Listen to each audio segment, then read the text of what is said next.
va débuter ce premier atelier sur les usages, comment créer des lieux qui répondent vraiment aux usages. Avant que chacun des intervenants se présente, les règles de ces 4 ateliers, je vais vous les répéter, mais l'idée c'est que ce soit le plus dynamique possible. On a 30 minutes, nous on l'a préparé de notre côté, donc vous verrez qu'on a des questions qui sont courtes et des réponses qui doivent respecter un certain timing. Et on voudrait surtout que ce soit dynamique, qu'il y ait des interactions. Donc, je vais veiller à ce que chacun des ateliers d'experts dure 30 minutes pour que ensuite vous puissiez les uns et les autres poser un maximum de questions. Je vous propose donc d'accueillir Florence Anquetil, Alexandra Espinosa et David Ménard. Et avant de débuter les échanges, Florence, je veux bien que vous vous présentiez, évidemment, et bien sûr que vous présentiez et que vous nous présentiez ASL Community.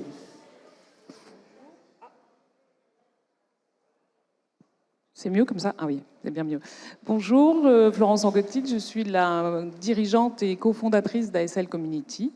Nous sommes basés dans cette belle ville de Bordeaux et notre métier, c'est d'accompagner les opérateurs, aménageurs, promoteurs, bailleurs sociaux dans la structuration, gestion et administration des associations syndicales libres qui vont être les structures qui vont être porteuses des espaces et équipements communs, mais qui vont être aussi porteuses des usages.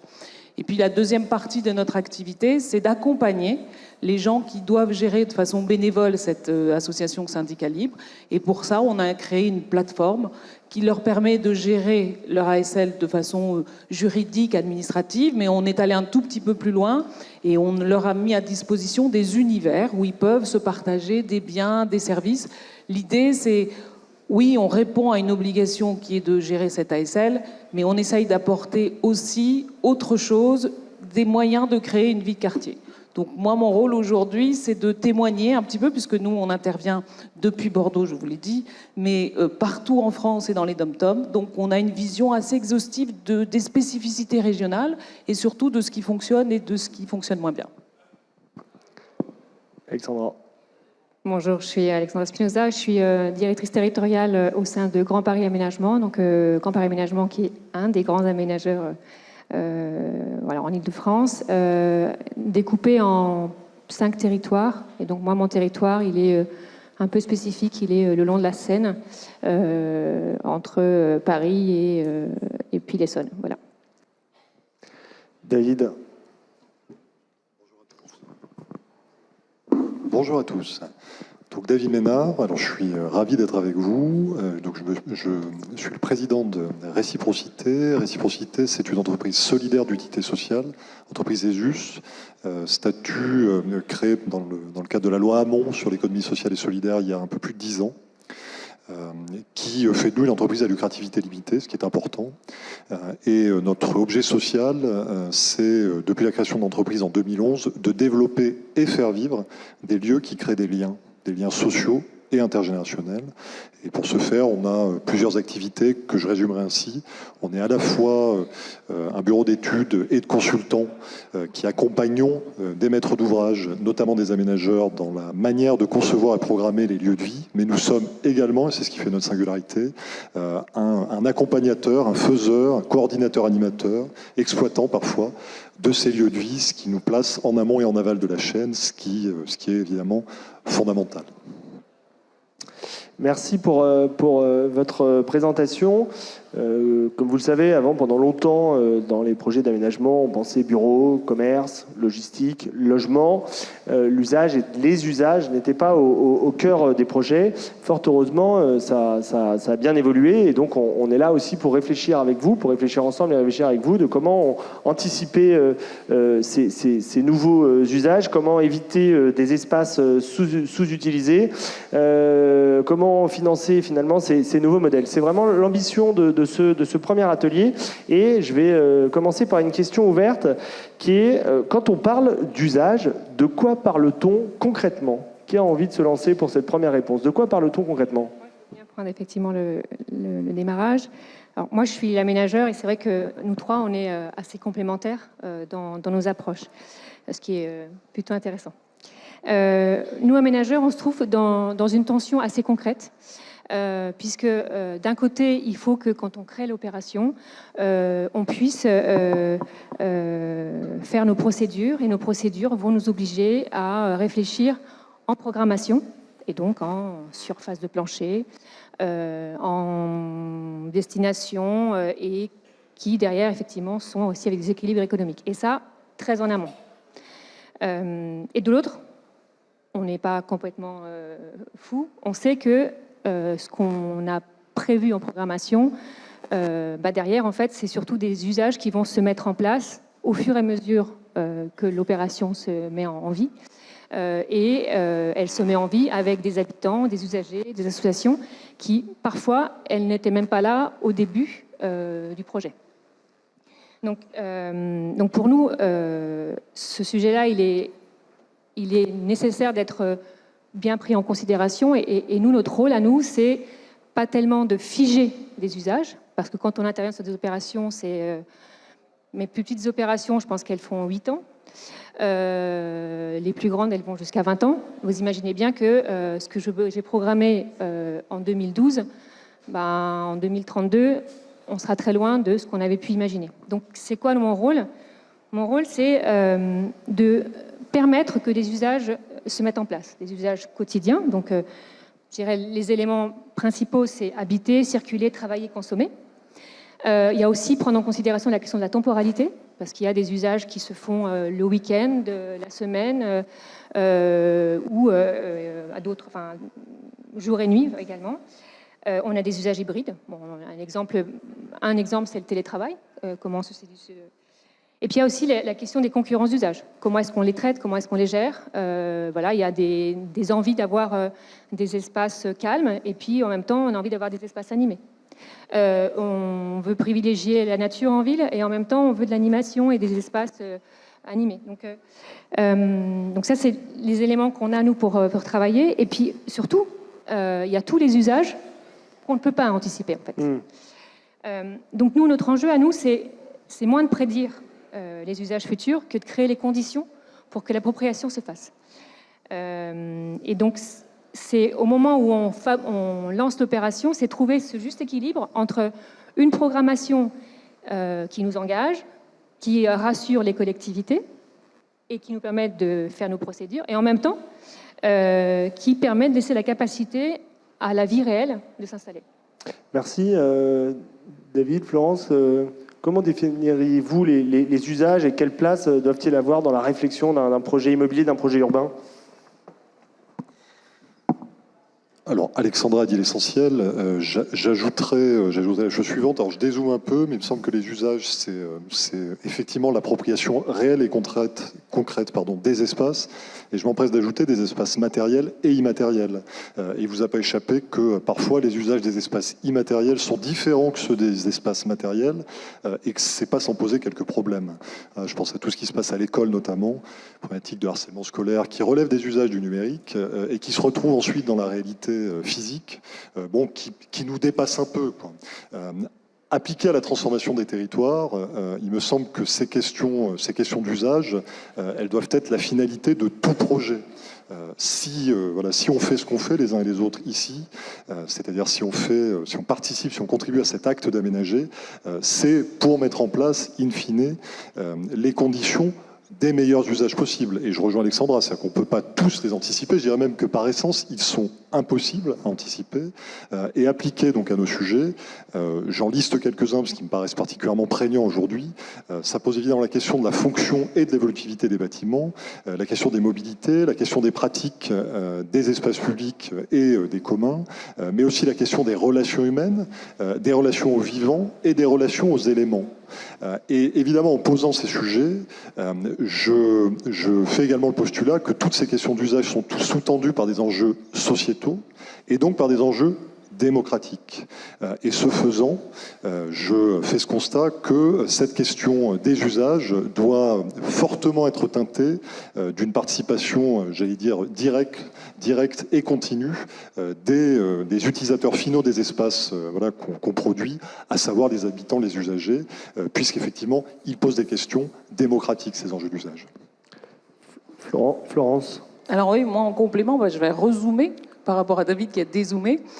Effectivement, pour moi, un usage, c'est ce qui va fonctionner dans la vraie vie. C'est ce qui va vraiment fonctionner, parce qu'il y a la théorie, il y a l'usage théorique, l'usage technique qu'on peut avoir imaginé, mais qui, à l'épreuve du feu de la réalité, il se heurte à cette réalité-là, et ça ne fonctionne pas. Et si ça ne fonctionne pas, il n'y a aucune adhésion des habitants, quels qu'ils soient.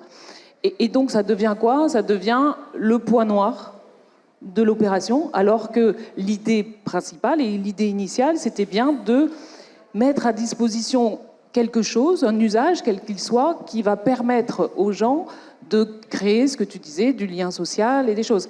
Et donc, moi, j'insiste là-dessus, c'est que je pense que un usage, c'est quand il fonctionne, et c'est certainement pas à la livraison qu'on va se rendre compte que l'usage, il est bon ou il n'est pas bon. C'est à l'épreuve du temps. C'est au bout de 2 ou 3 ans. Est-ce qu'il fonctionne? Ah oui, là, s'il fonctionne, probablement que c'était un usage qui répondait aux besoins. S'il ne fonctionne pas, peut-être que c'était une bonne idée théorique ou un bon packaging marketing.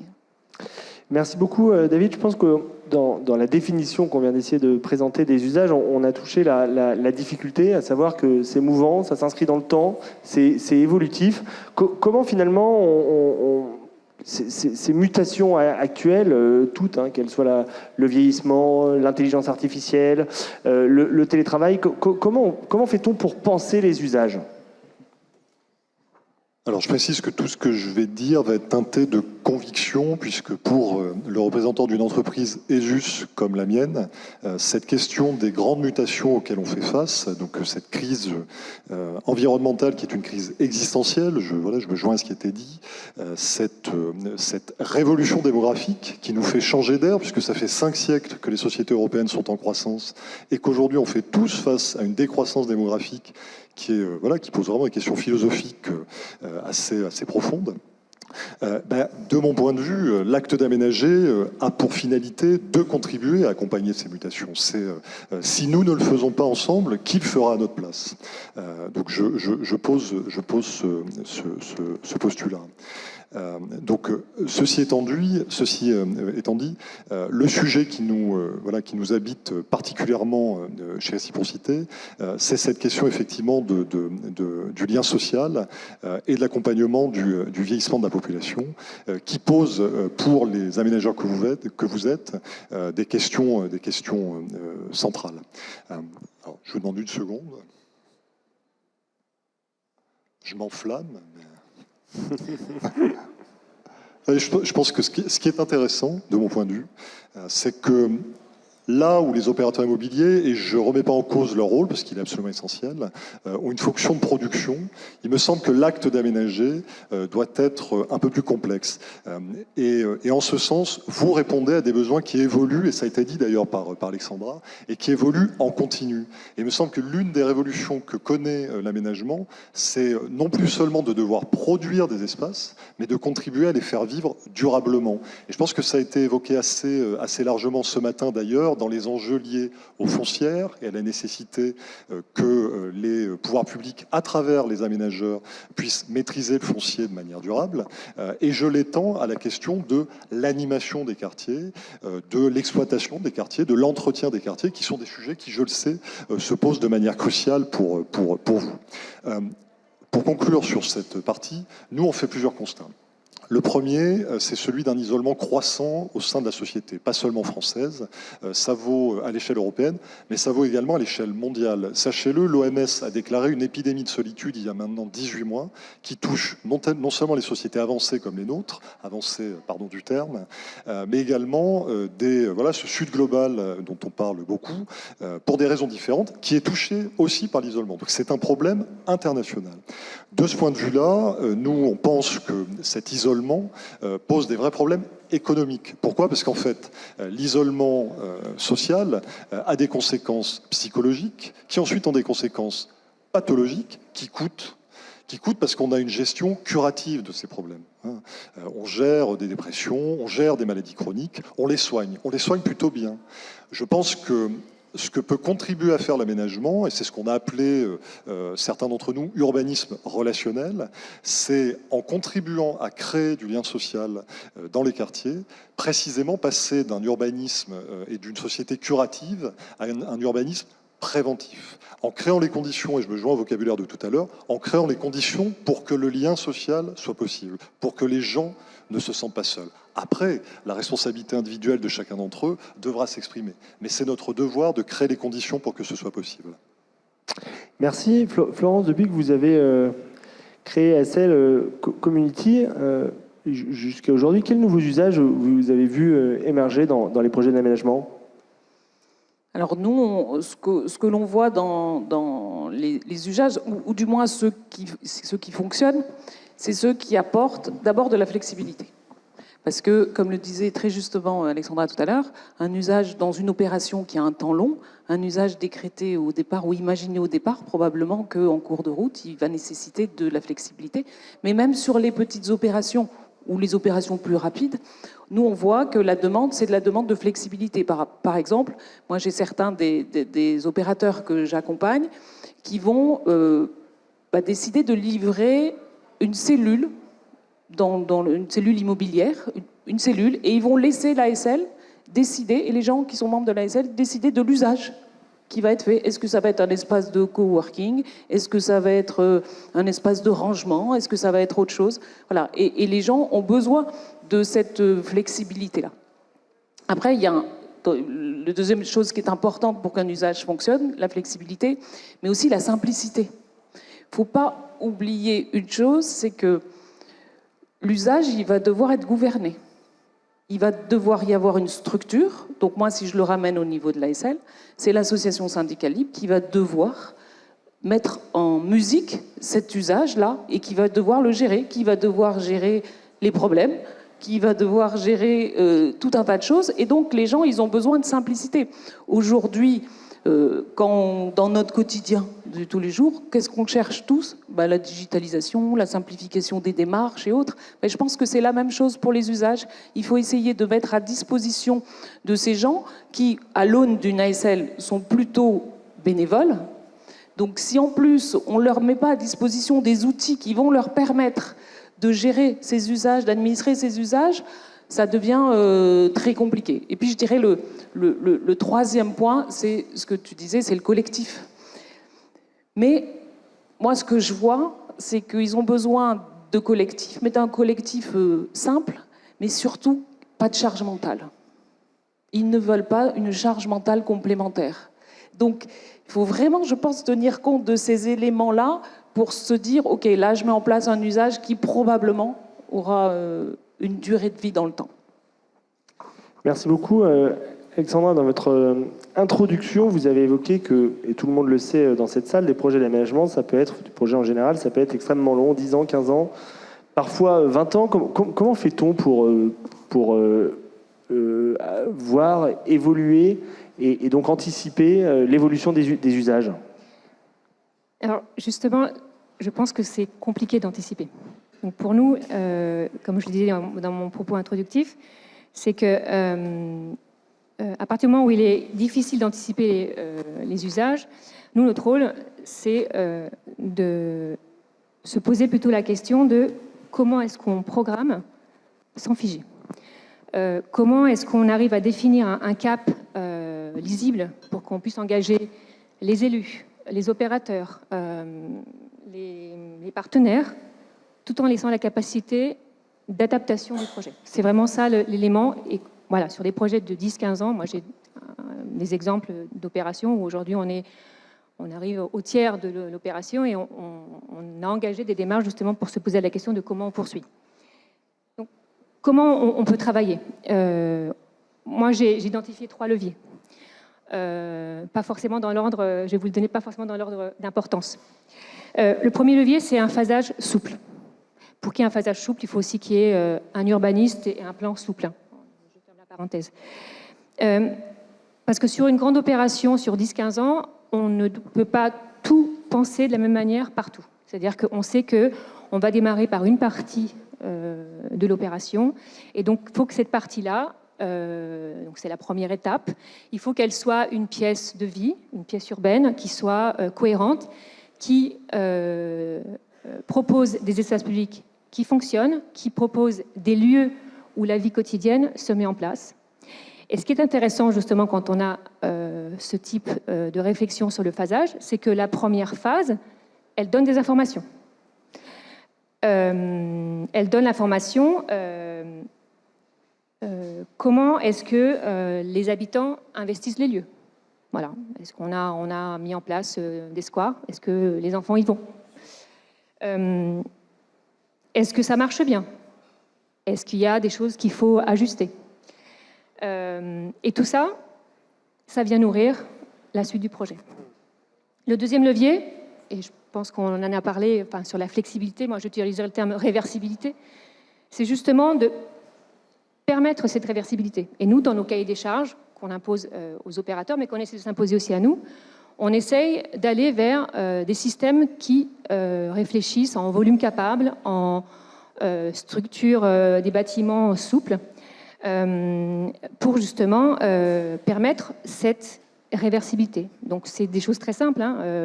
Comment est-ce qu'on conçoit un rez-de-chaussée pour qu'il puisse accueillir un commerce, des activités, une association? Voilà. Comment est-ce qu'on évite de déconstruire? On a des trames de bâtiments souples. Donc le poteau-poutre, ça marche bien. Mais c'est aussi prévoir que les réseaux, comment est-ce qu'on dessert un local, qu'on ne soit pas trop figé pour que justement ça puisse évoluer. Et puis, ça c'est plutôt la partie, je dirais, bâtimentaire. Pour nous, parce que nous on est aménageurs, on aménage l'espace public, il faut qu'on ait cette même logique pour nos espaces publics. Ne pas produire des espaces publics qui sont trop surprogrammés pour justement laisser la place aux habitants, aux usages. Autant, parce qu'également il y a des espaces publics qui peuvent être utilisés d'une manière différente selon la journée, le week-end et autres. Et donc comment est-ce qu'on travaille avec nos paysagistes et nos urbanistes pour avoir des espaces publics qui ont cette modularité ou malléabilité. Le troisième levier, et c'est sans doute pour moi le plus important, c'est pour ça que je préférais terminer par ça, c'est le dialogue continu. C'est-à-dire que nous, notre rôle, c'est de permettre ce dialogue, alors avec les élus, les services des villes, mais aussi avec les acteurs du territoire, les usagers, les habitants. Donc, de manière assez classique, sur une opération sur 10-15 ans, j'estime que si on n'a pas fait ce job-là, c'est qu'on n'a pas compris ce qu'il fallait faire. Donc, qu'est-ce qu'on fait? De manière assez classique, on met en place toutes les modalités de concertation possibles, qui vont des choses assez simples comme des réunions publiques récurrentes, mais on peut aller vers des démarches beaucoup plus poussées. Mais là, je crois qu'il y a un atelier spécifique, donc je ne vais pas rentrer dans le détail. C'est quoi l'idée de ces temps de concertation, d'échange? C'est qu'il nous semble nécessaire de réinterroger aussi avec les habitants, les usagers, comment ils vivent le projet dans sa mise en œuvre. Donc on a besoin d'être au contact avec eux. À la fois pour recueillir leurs attentes, parce qu'on est encore effectivement c'est un projet qui se mène par bout. Recueillir aussi leur retour d'expérience. Voilà, tel truc ça marche pas. Et puis, je pense qu'il y a un terme que j'aime beaucoup, c'est recueillir leur expertise d'usage. On utilise aussi l'urbanisme transitoire, qui est un bon outil aussi à la fois pour le dialogue et en même temps pour tester des choses. Mais je pense que ça, c'est des choses qui ont déjà été pas mal expliquées par ailleurs dans d'autres lieux. Mais pour nous, c'est un moyen de tester des usages avant de les pérenniser.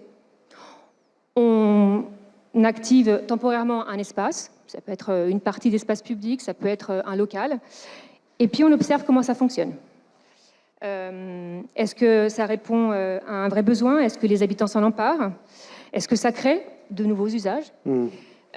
Et puis ce retour d'expérience, ce dialogue, il est indispensable pour nourrir le projet.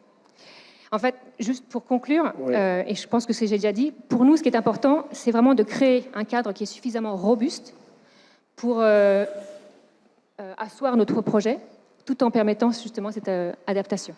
Et je voudrais juste dire, c'est que là, nos approches, puisqu'on a eu l'occasion de discuter pour préparer cet atelier, nos approches, elles sont complémentaires. C'est-à-dire que nous, aménageurs, on pose un cadre physique, économique. spatiale. Et puis, des acteurs comme vous, vous venez révéler, accompagner et faire vivre les usages dans la vie réelle. Voilà. Merci beaucoup. Je pense qu'on est un tout petit peu en retard, donc la seconde séquence, on devrait être un peu plus rapide. On a essayé de poser le cadre, la réflexion, comment on anticipe, comment on réfléchit à ces usages. Et dans la seconde séquence, on va essayer de trouver des exemples concrets. Et je commence par vous à nouveau, David. Quels usages aujourd'hui fonctionnent réellement? Et est-ce que vous aurez quelques exemples très concrets à nous présenter? Alors là encore, ce que je vais dire, entre guillemets, n'engage que moi, c'est que ce sujet d'usage, il est très très vaste et je ne prétends pas le traiter en 2-3 minutes. Donc je vais parler surtout du sujet qui nous tient à cœur, qui est un des éléments d'usage auxquels on fait écho, et Florence et Alexandra, qui a trait aux communs, ce que je vais appeler les communs. Il ne vous a pas échappé qu'on est dans un contexte de décroissance massive des lieux de sociabilité. On a beaucoup parlé de la séquence politique dans laquelle on se trouve ce matin. S'il y a bien un sujet qui fait le terreau de l'extrême droite, pour ne pas la nommer, c'est bien le déclin du bistrot de quartier, du bureau de poste et de tous ces lieux qui facilitent les rencontres un peu partout dans nos territoires. C'est un problème de société, apolitique, je m'empresse de le dire, c'est juste un problème de société qui, de mon point de vue, contribue à l'appauvrissement de la cohésion sociale. J'ajoute, puisque la table ronde vise à créer des lieux qui répondent vraiment aux usages, que c'est une demande. C'est une demande des citoyens, partout, depuis les grandes villes jusqu'aux campagnes, jusqu'au territoire ultramarin. De ce point de vue-là, il me semble que tous les projets qui incluent la rencontre et la construction collective au cœur du projet, donc qu'il s'agisse de tiers-lieux, qu'il s'agisse de jardins partagés, qu'il s'agisse de communs en rez-de-chaussée, tous ces projets portent en eux les germes du succès. À quelques conditions près, j'en ai listé 3, que je soumets à votre sagacité. Inclure durablement les utilisateurs dans leur appropriation, je pense que c'était très largement partagé. Il me semble que c'est impensif, ce que je dis c'est même un truisme, sauf que c'est encore trop rarement le cas. Donc faisons-le vraiment, que ce soit avec réciprocité ou avec d'autres, on s'en fout, mais juste faisons-le. Deuxième sujet, qu'il soit accessible à tous. J'ai noté 2 enjeux, neutralité sociale, que chacun, quelle que soit sa couleur de peau, quelle que soit son origine, quelle que soit sa classe sociale, puisse s'y sentir bien dans ces lieux. Et ça, c'est pas un moindre défi. Parce que franchement, c'est pas évident. Pour faire ce métier depuis plus de 10 ans, c'est pas évident. Et le deuxième, c'est d'avoir des espaces de gratuité. Évidemment, pour que ces lieux soient accessibles à tous, il ne faut pas qu'ils soient uniquement marchands. Le troisième, c'est qu'ils jouissent d'une médiation et d'une forme de coordination. Elle peut être bénévole, comme ce qu'évoquait Florence, aucun problème avec ça. Il y a des grands acteurs qui font vivre des dizaines de projets grâce à des réseaux de bénévoles que je ne citerai pas, mais je suis certain que vous saurez de ce dont je parle. Elles peuvent être professionnelles. Voilà. Mais il faut qu'elles existent, ces instances de médiation et de concertation. S'agissant des exemples, il me semble qu'il y en a beaucoup aujourd'hui, que ce soit dans l'urbain, mais également dans les campagnes, des exemples de tiers-lieux qui ne vivent que grâce à des modèles économiques hybrides. Donc il faut quand même pas mal de souplesse et d'agilité pour les faire vivre. Et il faut que ces lieux répondent, de mon point de vue, donc, à des défis. Alors il y a celui de la mutualisation des ressources humaines et financières qui préside toujours à leur création. C'est un petit peu le sens de votre travail, Florence, avec ces ASL qu'on redécouvre après les avoir beaucoup décriés, pour porter des services, des communs qui font sens. À l'époque, elles portaient des infrastructures qui ont dépéri. Aujourd'hui, elles permettent de faire vivre des services et des communs qui font sens pour les habitants. Je pense que les principaux défis sont les suivants. 1, financer durablement les murs qui président à l'existence de ces lieux. C'est un peu con, mais pour qu'il y ait des espaces de rencontre, il faut qu'il y ait des murs.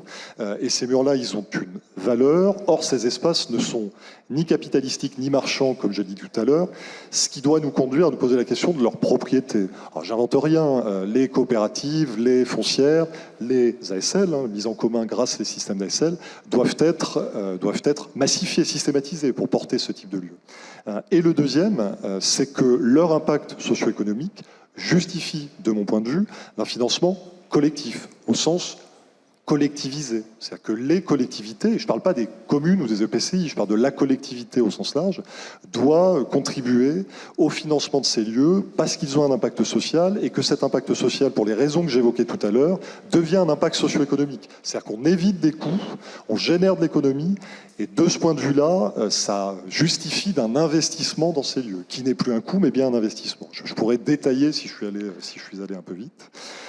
Et je terminerai là-dessus.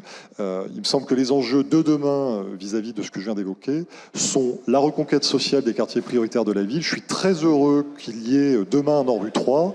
Ne faisons pas l'erreur des ANRU 1 et 2, c'est-à-dire que attardons-nous sur les enjeux de sociabilité au sein de ces quartiers. On travaille dans certains QPV, sincèrement, c'est pas simple. Et je pense qu'on peut mettre beaucoup plus d'énergie et sans doute d'argent dans ces sujets-là. La question des espaces périurbains et des campagnes me paraît majeure. La mutation du pavillonnaire est un enjeu qui revient sur le devant de la scène. Là encore, tenons compte des enjeux de sociabilité dans ces espaces périurbains qui a longtemps été un impensé, voire un oublié, puisque, par définition, les gens qui s'y installent, et je pourrais tout à fait en faire partie, c'est pas un jugement moral, veulent a priori plutôt qu'on leur foute la paix. Non, il faut qu'il y ait des espaces de rencontre et sociabilité également dans ces lieux, et je pense que c'est l'un des défis de leur reconquête également. J'en termine là-dessus. Merci beaucoup. Dans le moment de questions-réponses, on sera aussi très intéressé de vous entendre si vous avez également des nouveaux usages qui vous paraissent être pertinents à mettre en œuvre, à proposer, que vous voyez émerger. Comment créer des lieux qui répondent vraiment aux usages? Je pense que pour y répondre, et c'est comme ça qu'on a essayé de penser cet atelier, il faut essayer de définir d'où viennent ces nouveaux usages. Est-ce que finalement, c'est les aménageurs qui ont à dicter quels vont être les nouveaux usages, ou au contraire, est-ce que c'est les habitants, les promoteurs, les bailleurs? Florence, selon vous, d'où viennent ces nouveaux usages? J'ai envie de dire les trois, mon capitaine.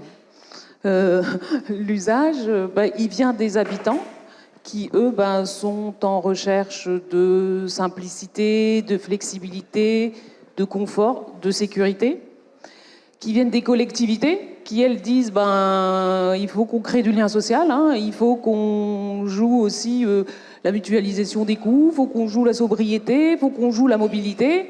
Et puis le troisième acteur, qui est l'opérateur, qui, lui, doit mettre tout ça en musique d'un point de vue technique et accessoirement d'un point de vue économique.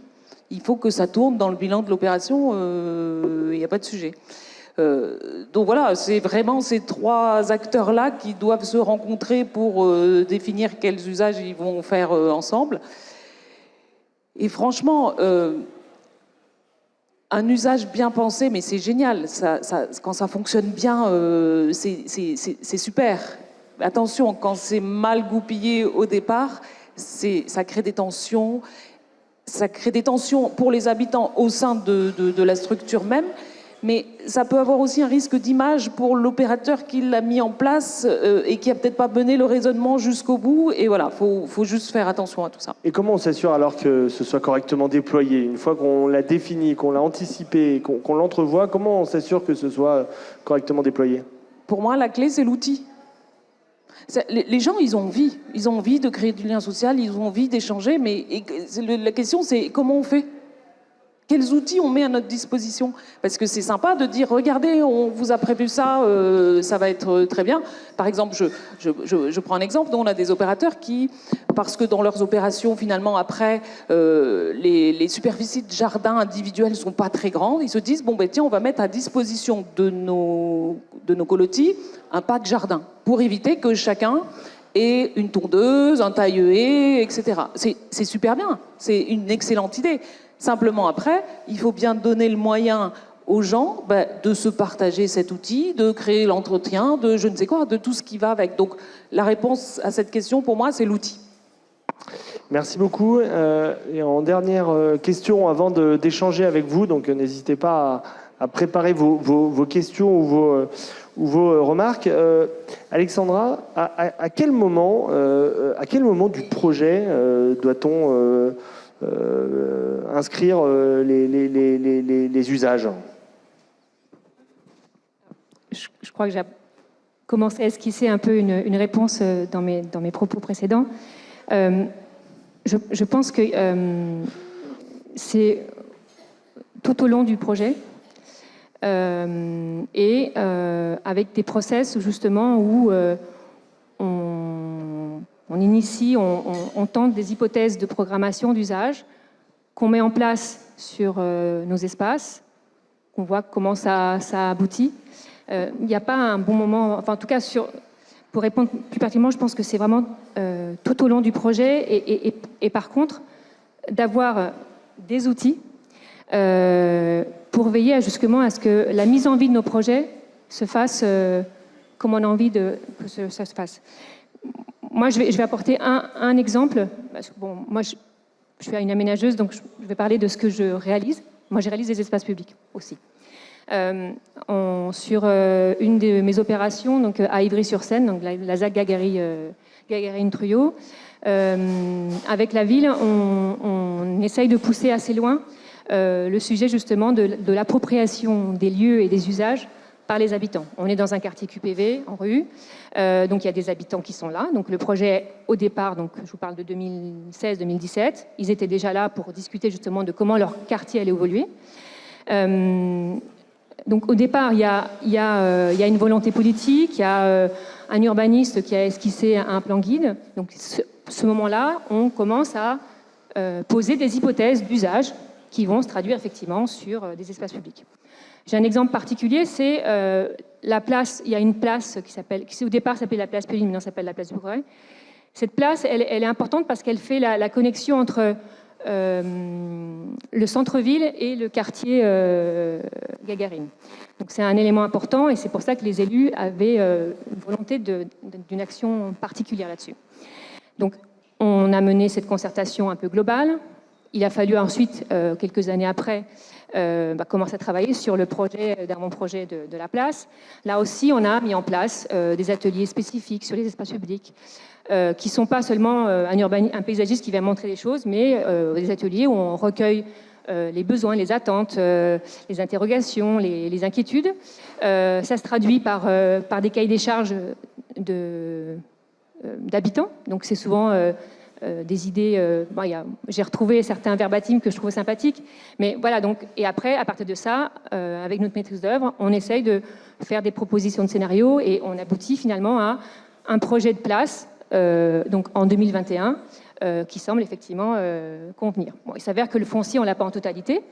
Donc en 2024, on se dit, tiens, ce qui serait intéressant, c'est que sur une partie de la place, donc c'est un gros tiers, est-ce qu'on ne ferait pas des choses un peu en temps d'avance, donc urbanisme transitoire. Cette démarche-là, elle a été initiée aussi pour des questions... il y avait un besoin de régler aussi certains mésusages, parce que quand on travaille en QPV, on a quand même des problématiques assez banales de point de deal.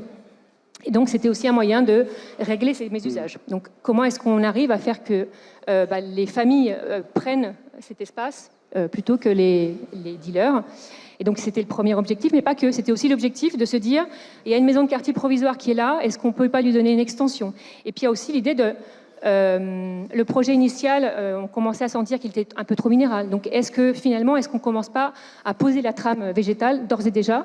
Et donc, voilà. Et donc, ça, c'est ce qu'on a fait. Donc, on a réalisé ces travaux en 2025. Donc là, je vous parle de 2025. On avait commencé à travailler en 2017. Pour ça, je vous dire qu'il n'y a pas un moment, en fait. Oui, c'est très évolué.